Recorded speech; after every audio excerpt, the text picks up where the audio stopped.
no es hacer trampa, escribir los copies con ChatGPT o con Perplexity o con cualquier otra herramienta. Sí. Es simplemente usar un copiloto. Claro. Empezar de cero pasó de moda. Bueno, estamos acá en una nueva edición de Conectar PR. Esta vez tenemos una invitada muy especial. Claudia, muchas gracias por venir. Gracias por invitarme, Marti.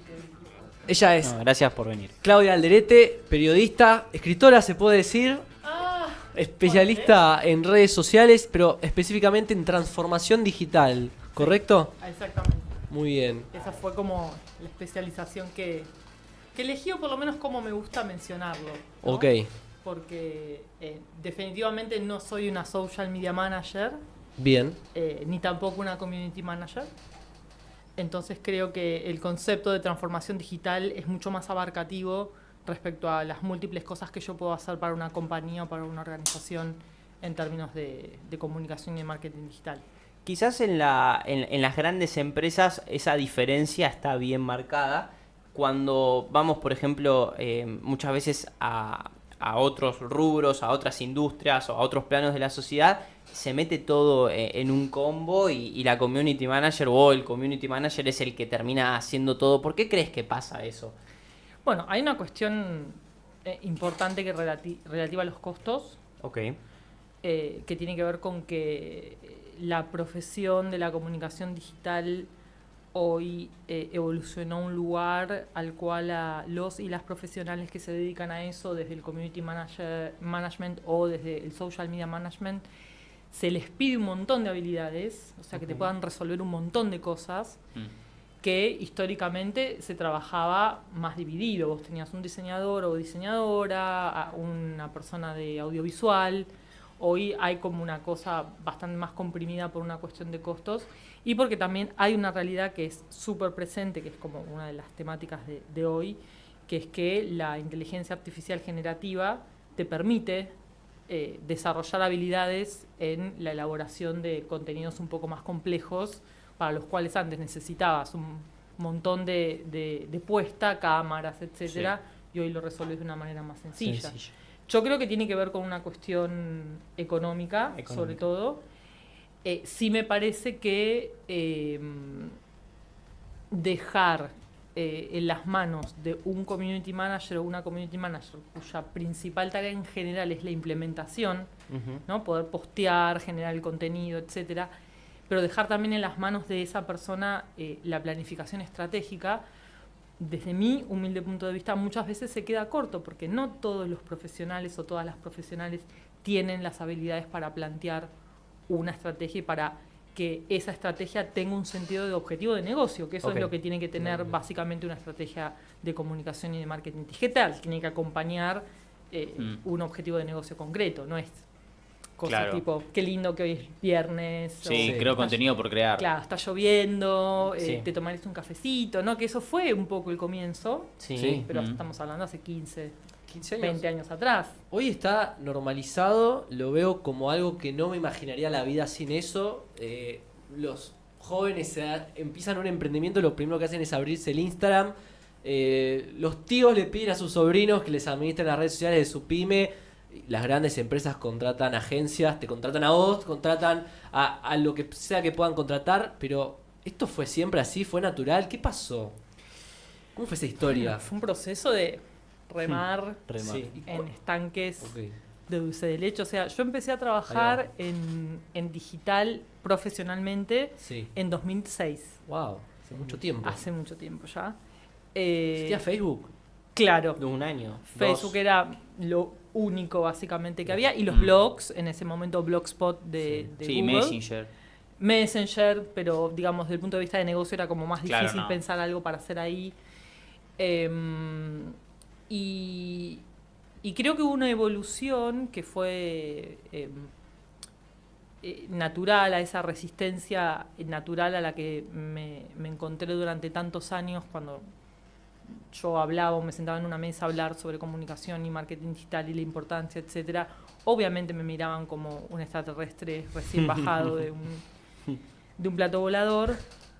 Obviamente fue complejo. Recuerdo una anécdota de un cliente que siempre a veces pienso, ¿dónde estará ese señor y su compañía? Que me decía, yo no creo en internet. ¿no? Como Yo una, no creo en yo internet. no creo, como una cuestión de Creer casi o no creer. religiosa, ¿no? Como Claro. de creer o de no creer. Creo que hubo un proceso natural empujado, sobre todo, y esto es lo interesante, ¿no? Las compañías, las organizaciones se vieron puestas en jaque por el uso que sus audiencias le dieron a esas herramientas mucho más rápidamente de lo que las organizaciones estuvieron listas para adoptarlas. Ok. Estoy hablando en términos generales, no de no de Coca-Cola, IBM, ¿no? Como digo, en términos generales, entonces se pasó de un proceso en el cual el sobrino del dueño era el community sovereign Sí. a cierta necesidad de una profesionalización de ese rol, y también porque creo que las compañías empezaron a entender la importancia que tiene, ¿no? Bien. Y los resultados concretos que se pueden lograr. El gran problema es que durante mucho tiempo las redes sociales, por sus propias funcionalidades, por sus estructuras, por cómo estaban pensadas, era difícil hacer un link entre lo que vos hacías en tus perfiles en redes sociales y un resultado de negocios concreto. Claro. Hoy vos podés unir tranquilamente tu presencia en cualquier red social con tu e-commerce, podés vender productos, incluso por ejemplo en TikTok, cosas que por ahí no están habilitadas en Argentina, pero que tarde o temprano van a llegar, donde podés comprar directamente. No sabía. El TikTok Shop. El TikTok Shop, Se viene exactamente. eso y... Bueno, y después cosas que estamos viendo que acá todavía, por lo menos en Latinoamérica y en Argentina en particular, todavía no he tenido yo la oportunidad de verlas, eso no quiere decir que no existan, pero la posibilidad de comprar mientras está ocurriendo, por ejemplo, un desfile, ¿no? Esto yo mirá. lo vi en China, cuando me tocó por un trabajo con un cliente estudiar lo que se llama el New Retail, ¿no? Como Sí. la nueva forma de vender en shoppings y ese tipo de organizaciones, y la tecnología de la transmisión de lo que vendría a ser el YouTube chino te Sí. permite comprar lo que estás viendo en la pasarela en tiempo real. Suena muy Black Mirror esto. Muy Black Muy En Mirror. China Black viven Mirror. un poco Black Mirror. Bueno,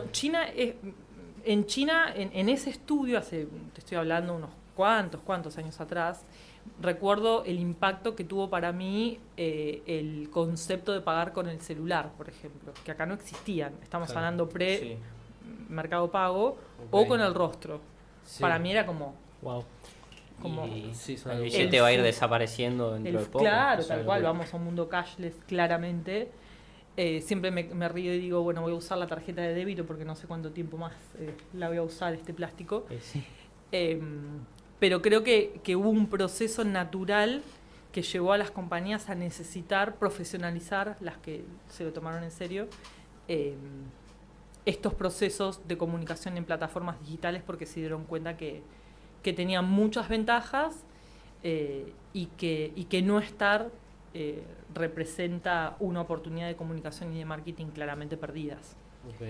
Hay algo que a mí me llama la atención, de que muchas veces cuando hablamos de esto es para las empresas, realmente te estás quedando afuera del mundo digital.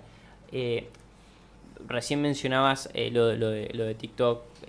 Es más, hay hasta casos que hay como un vendedor en vivo en TikTok que te va vendiendo y está haciendo un vivo como streameando, como que nosotros Sí. estemos vendiendo constantemente, y vos, ¿hasta qué punto vamos a llegar? Porque al mismo tiempo que pasan esas cosas, también tenés eso, tenés la pyme que cree que estar dentro del mundo digital es tener el Instagram y no quiere seguir más porque no quieren que lo bardeen. ¿Viste? No quieren tener malas opiniones en Google, entonces por eso no hago nada para que no me pongan malas opiniones en Google. Y es como que tenés los dos mundos. China como queriendo conquistar el mundo híbrido, y acá, digo, ¿hay algo de medirse? ¿Va a haber un punto medio? ¿En qué va a quedar todo esto? Mira, yo siempre evito hacer futurología. Ok, ¿no? bueno.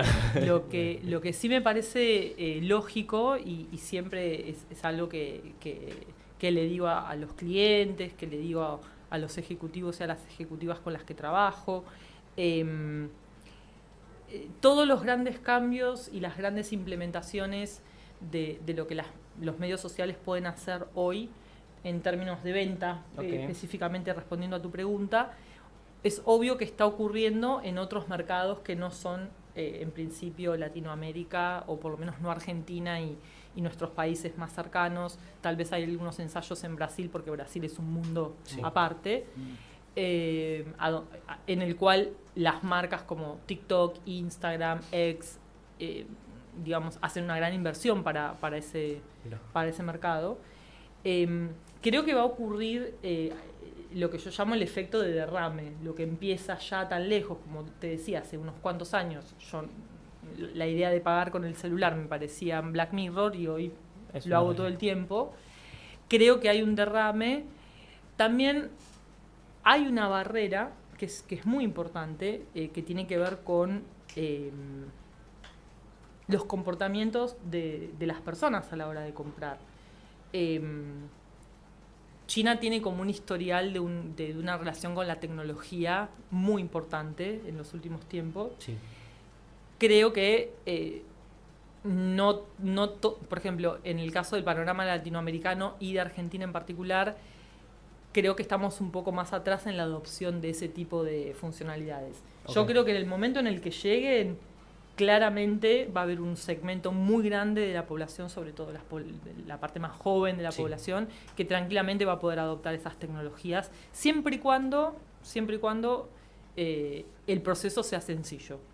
Porque si hay algo que hemos aprendido es que somos una generación impaciente, por más que yo no soy generación Z, claramente soy generación X, pero como personas que vivimos contemporáneamente en un mismo momento, en un mismo lugar histórico, somos una generación impaciente, entonces queremos que si va a estar, que funcione bien. Claro. Pero yo creo que va a derramar tarde o temprano. Tarde o temprano va a derramar. Sí. Y hay algo que yo creo que le pasa a muchas empresas o a muchos negocios, que se quieren meter en las redes, pero no saben para qué funciona cada red. Claro. Entonces se meten el rol que tienen, por ejemplo, en Instagram. Y dicen, pero me hago TikTok y es lo mismo. Ahora, ¿cómo podemos diferenciar el rol de cada red? Porque capaz en lo habitual uno se da cuenta para qué, pero si vos vas al trasfondo, capaz tienen otra función. ¿Cómo le explicás a una persona que ni siquiera es especialista en redes, pero es la que tiene que tomar la decisión? La decisión, claro. Bueno, ahí tenés varios desafíos. Respondiendo específicamente a la pregunta acerca de los roles de las redes. Hay una cuestión que tiene que ver con la red que una organización o una compañía, voy a refrasear, las redes o los espacios digitales en los que una compañía o una organización idealmente debería estar, son aquellas en donde está su audiencia. Entonces, si te vas a abrir Instagram es porque tu audiencia está ahí, ¿no? Eso es muy importante, lo mismo que es TikTok o cualquier otra red social que quieras mencionar. Eso por un lado. Hay que ser estratégico en la elección, justamente en ese sentido, de poder encontrar a tu audiencia en particular en el lugar donde pasa el tiempo, porque las redes sociales son entretenimiento y descubrimiento de productos y de servicios, entre otras cosas, ¿no? Y la libertad de expresión y todo eso, ¿no? Pero digo, las redes sociales e Instagram en particular como lugar de descubrimiento y de entretenimiento.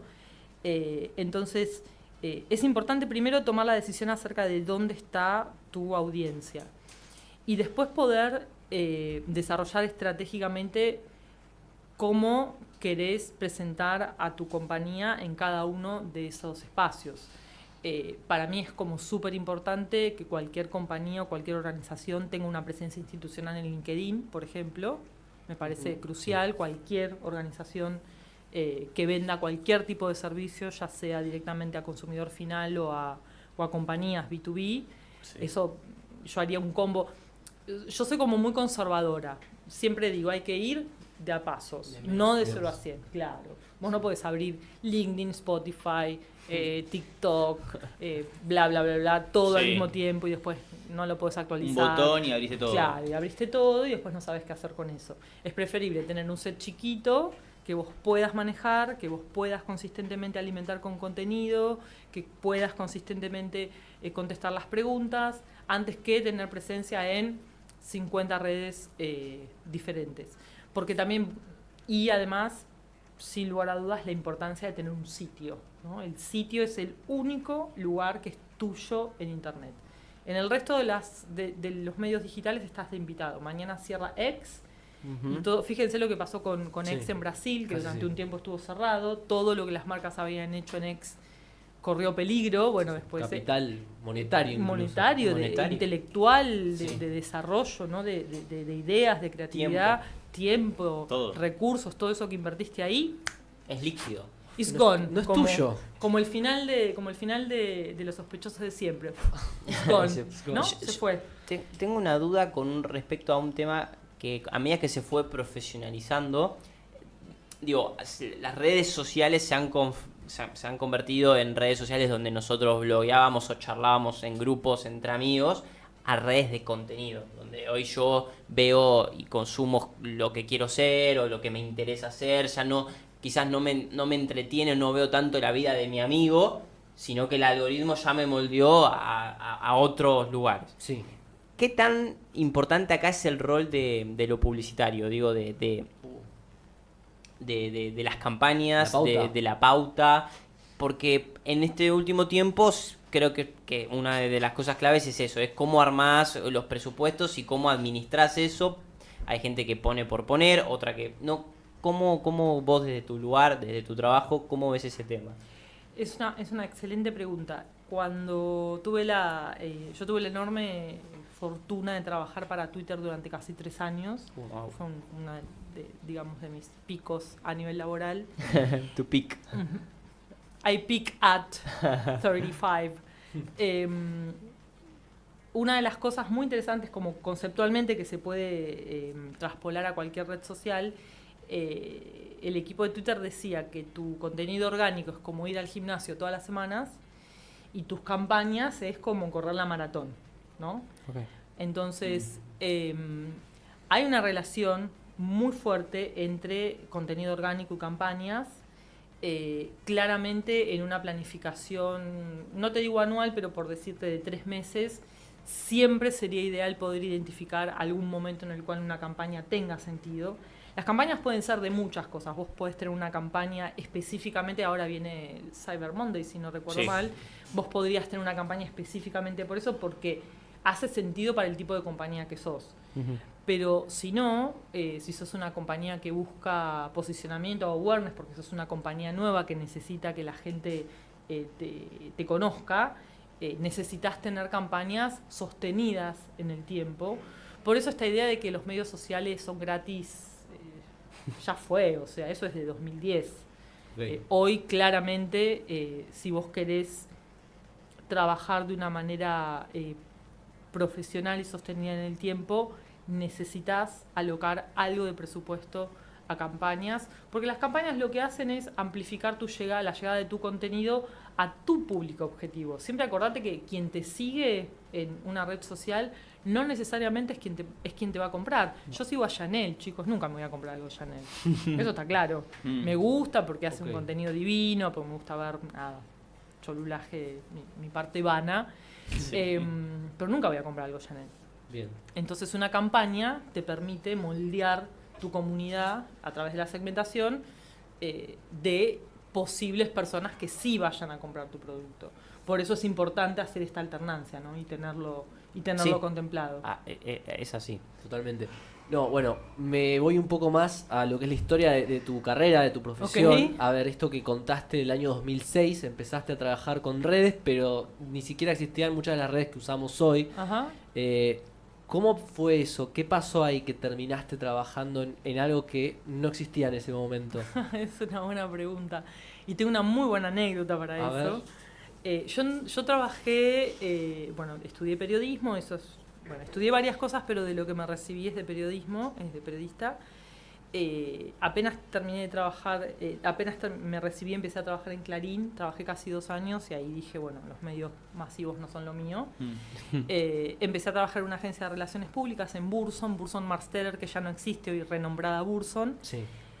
Y empecé a trabajar en el área de monitoreo de medios primero, después me dieron la posibilidad de trabajar en responsabilidad social, en comunicación para salud, después en comunicación para tecnología. Muy lindo todo lo... Sí, hice un montón de cosas. Sí.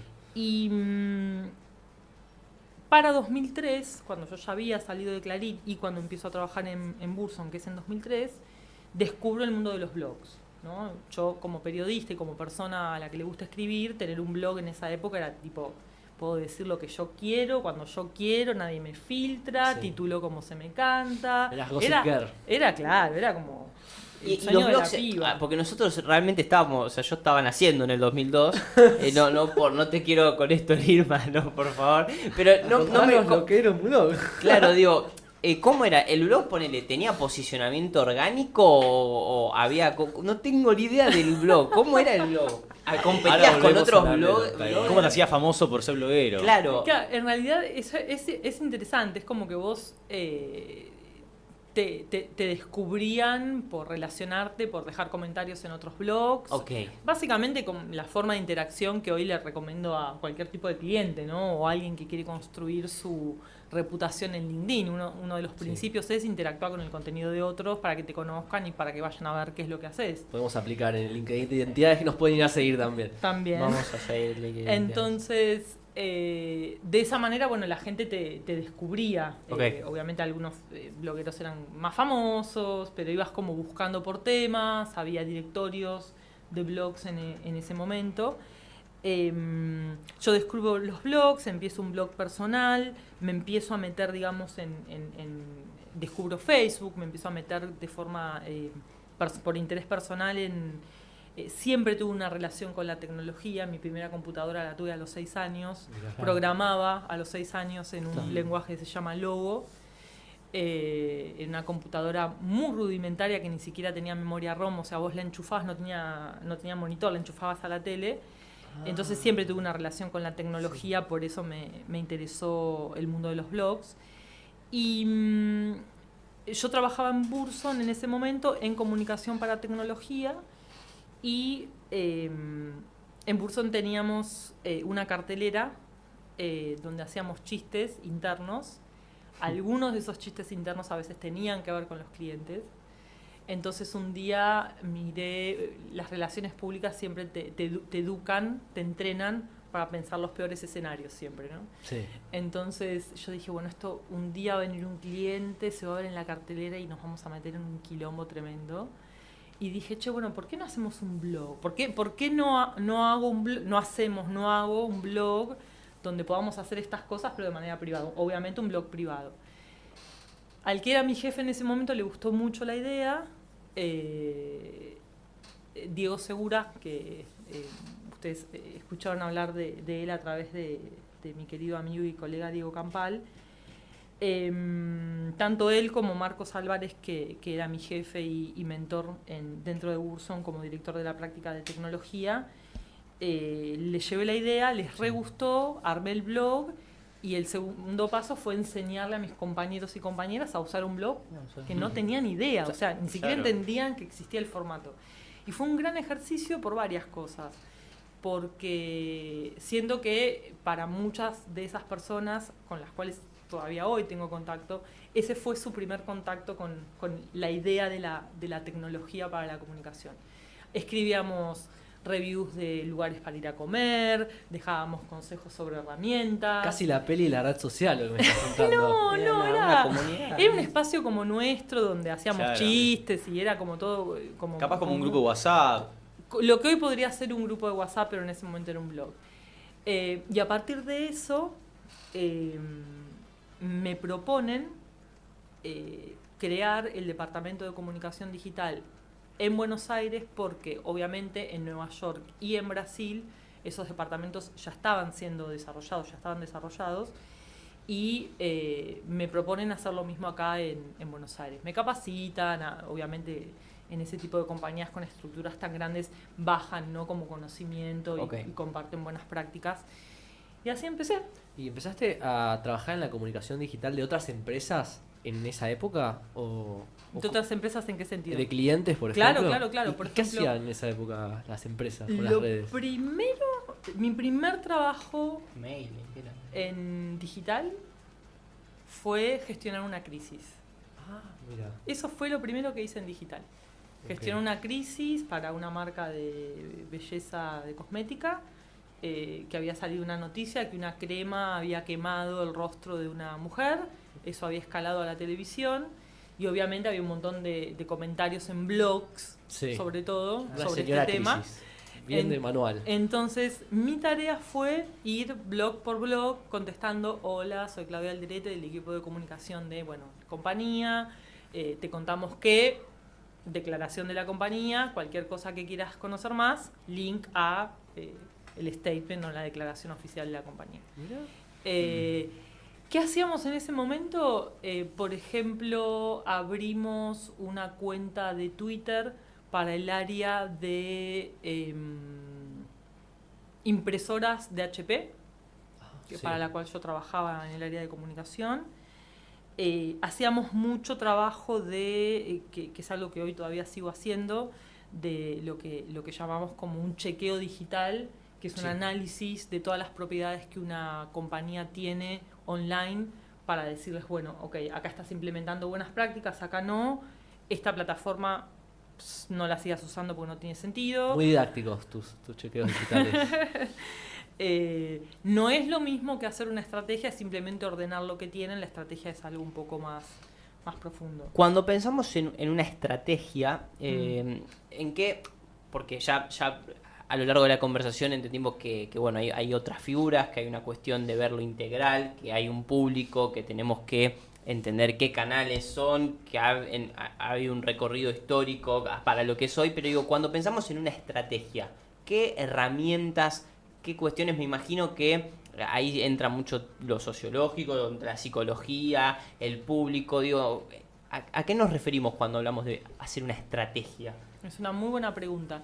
Tiene que ver con trazar lo que yo llamaría una hoja de ruta. Bien. Que le diga o le indique a una compañía o una organización, primero, sus objetivos, eso es lo más importante, por qué está en redes sociales, para qué, y eso obviamente ligado a los objetivos de negocio que la compañía tenga. Segundo elemento, cuál es la audiencia, a quién le querés vender, a quién querés llegar, porque eso determina el tercer elemento, que es el mix de canales, a dónde estás, lo que decía antes. Si tu audiencia son, mujeres mayores de 65 años, TikTok es una red que ha envejecido, ya no es tan joven como era antes, hoy tenés un público bastante más variado, pero tiene que ver con elegir el mix de canales, y eso después deriva en toda la estrategia de contenidos. ¿Qué es lo que vas a decir? ¿Dónde te querés posicionar? ¿De qué querés hablar específicamente? ¿Vas a hablar de toda efeméride que se te cruce en el calendario, no importa de qué se trate? Día del agua, día del pasto, día de la comida, día la de hamburguesa. No sé qué. Claro. O vamos a trazar estratégicamente una serie de ejes de contenido que vamos a desarrollar de diferentes maneras en los diferentes canales. Y obviamente después cómo vamos a medir el éxito. ¿Qué es el éxito? ¿Qué es que nos fue bien o que nos fue mal? Ese es un gran tema dentro de las organizaciones, porque muchas veces lo que se hace en digital o no se reporta o se reporta mal. Entonces lo que vos no medís no lo podés mejorar, y ese es un ejercicio que muchas organizaciones, sobre todo las más pequeñas, no lo tienen incorporado. Pero dentro de una estrategia se plantean, bueno, de cada red, cuáles son los indicadores que son valiosos para vos para entender. Cantidad de seguidores, no sé si es la mejor métrica. Alcance, sí. Tráfico a tu sitio, y sí, porque si vos tenés un e-commerce, el tráfico que derive de redes sociales es clave, ¿no? Sí. Claro. Entonces, una estrategia es poder identificar estos elementos. Este es un modelo, podés encontrar miles de otros modelos. Después, obviamente, tenés estrategias ad hoc, por ejemplo, Cyber Monday, ¿qué hacemos para eso? Lanzamiento de un podcast, ¿qué hacemos para eso? La estrategia es una estrategia general, que después obviamente tiene un trabajo específico de abordar lo que una compañía va a hacer a lo largo de un año, ¿no? Y ni hablar de también trabajar el posicionamiento en LinkedIn o en otras redes a elección de los mandos medios y superiores, digamos, el management, que me parece que también es muy importante en una estrategia. Sí, creo que es fundamental muchas veces lo que diferencia a cuando hay un equipo, digo, cuando se trabaja bien sobre una cuenta y demás, es el reporte. Literalmente, cuando lleva mucho tiempo el reporte. Tanto, viste, que siempre como los que trabajan se preocupan mucho por la venta, mucho por el contenido, pero después quizás esa tercera pase del reporte también es súper importante. Sí. ¿Qué más tenemos? Yo tengo un montón de preguntas, pero Yo quiero preguntar seguir algo, ahí. antes de la parte que se nos acaba el tiempo. De golpe nos escucha mucha gente que está estudia Relaciones Públicas, Comunicación. Uno de los primeros trabajos en nuestra carrera muchas veces es ser Community Manager, el CM. Hay diferentes niveles de profesionalización. Pero, ¿qué le podrías aconsejar a alguien que está trabajando de esto, quizá dando sus primeros pasos, quizá escucha todo lo que acabas de decir y se pone mal porque dice yo no me formé afuera, no hago reportes como dijo Lauti, no sé lo que es una estrategia del todo? ¿Qué consejo le podés dar a... Cualquiera puede manejar las redes, no sé. Creo que con ciertos lineamientos básicos y un buen acompañamiento de alguien que sepa un poco más, sí, distintos perfiles que tengan cierta afinidad y habilidades para la comunicación podrían cumplir un rol de community manager que se va puliendo con el tiempo y con el aprendizaje. Una cosa que me parece clave hoy y siempre, yo di de hecho una charla TED al respecto, que es mantenerte actualizado. Bien. Hoy vos tenés como community manager, por más que estés recién empezando, hoy es tu primer día, tenés tu primer cliente, empezar a usar herramientas de inteligencia artificial, apoyarte en esas herramientas para trabajar. Justo ayer tenía una charla con un cliente y le decía, no es hacer trampa escribir los copies con ChatGPT o con Perplexity o con cualquier otra herramienta. Sí. Es simplemente usar un copiloto. Claro. Empezar de cero pasó de moda. O sea, hoy tenés realmente un montón de herramientas que te permiten ¿Qué más? hacer Digo, ese trabajo. todo el mundo, viste, que siempre cierra en el chat GPT. Hay un montón de apps de diseños y demás que incorporan inteligencia artificial. Ujú. Hay CMRs y demás, pero ¿qué otras identificás que nos pueden servir? Mira, para diseño Canva, Sí, definitivamente. Amamos. Filmora para hacer videos. sí. Después tenés herramientas de traducción de voz a texto. Entonces vos, por ejemplo, vas a una reunión, tomás notas en papel y después las dictás a una herramienta que ahora no me acuerdo el nombre, pero bueno, si la googleás, de Voice to Text, que te devuelve eso que vos hablás en un documento de Word. Pero como concepto, es en esa profesión, en esta profesión, en la profesión que yo ejerzo, mantenerte actualizado es absolutamente clave. Yo creo que hay dos plataformas que cumplen un rol crucial en ese sentido. X es una, Sí, crucial. totalmente. es por lo menos mi lugar de entender y averiguar y estar todo el tiempo leyendo información nueva, bajando reportes, siguiendo ejecutivos y ejecutivas. LinkedIn es otra. Algunas de las plataformas se desarrollan muy bien también, obvio, en Instagram, sobre todo Instagram, Sí. o en Thread. Instagram obviamente usa Instagram y Thread, pero creo que leer los blogs y seguir a las cuentas oficiales de las plataformas es muy importante, pero mantenerte actualizado es clave. Ok. Ir a eventos, webinars, leer reportes, lleva tiempo, Sí. y hay que hacérselo. Lo que vos no aprendés, donde vos no te actualizás, no podés presentar cosas nuevas a tus clientes.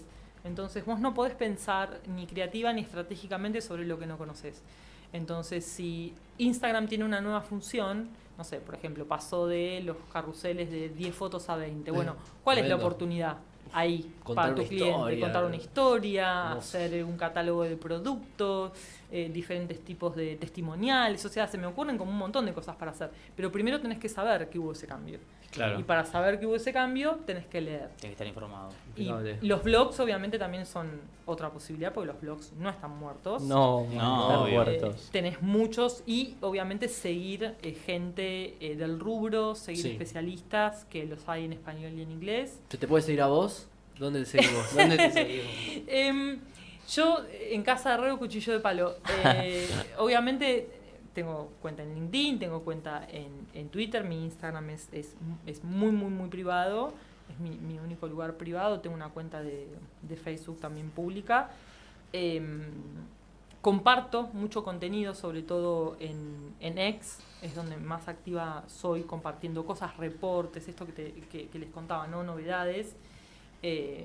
No lo soy tanto en LinkedIn, cada tanto me inspiro, escribo algún artículo, pero creo que bueno, hay que bancarse después también mis rants sobre cosas y mi costado más de mi gusto por el cine, el arte, ¿no? Espectacular. Sí. Ese es como el mix que van a encontrar ahí. No es todo social media nada más. Ok. No, obvio. No. Se nos está acabando el tiempo, así que primero te preguntamos si la pasaste bien. Hermoso, Sí. me encantó, me encantó. Perfecto. Bueno, Llegó el momento. Llegó el momento de la Antes- última pregunta. Sí, ¿querés preguntarle a vos? A ver. Clau, hicimos un recorrido por toda tu historia, trayectoria, ¿En qué sentido? anécdota. No, que hicimos ya un recorrido. Ahora, acá. Sí. En nuestra mente hicimos las preguntas que cada uno tenía más Ok. o menos. Claro. ya vimos por qué se usa X, por qué hay que saber que un community manager puede hacer muchas cosas, pero hay cosas que no puede hacer. Para eso hay gente que se forma en estrategia.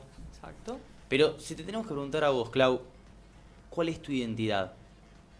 ¿Qué es eso que sos vos? ¿Qué te hace diferente? Me parece una excelente pregunta. Tuve la enorme fortuna de que la vida me puso delante oportunidades que yo no me imaginé que iba a tener.